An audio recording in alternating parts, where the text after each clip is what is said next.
The turning point has been that there's a new administration coming in the US. President-elect Donald Trump has campaigned since, certainly since he was elected, that he will end all wars, and he has been pushing for a deal together with the outgoing Biden administration, and he wanted the deal signed before he takes office. And he was willing to exercise the leverage that President Biden's administration failed drastically to use.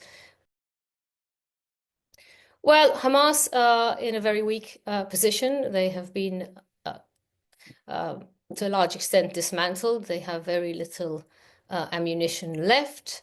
Their entire leadership has been taken out and is no longer in this world. They are responsible, together with Israel, of course, for the death of over 47,000 people, the majority of whom are young children and women, for a catastrophic humanitarian situation, and basically for the destruction of the Gaza Strip. So they're no longer popular in Gaza, and they, I think, realize that it's time to try to end the war.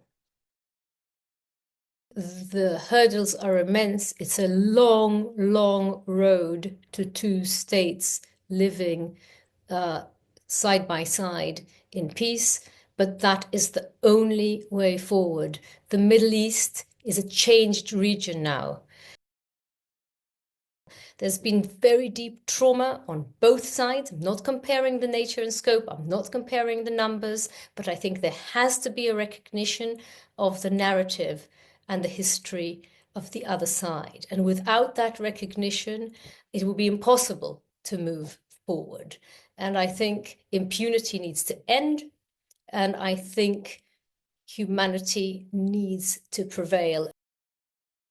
Trump, it wasn't scared of what the American voter would do once he was elected. It's his second term in office, and he has his goals set on a Nobel Peace Prize. He feels that former President Barack Obama got a Nobel Peace Prize for rhetoric alone and didn't deserve it. And he feels that he will deserve it for actions rather than words.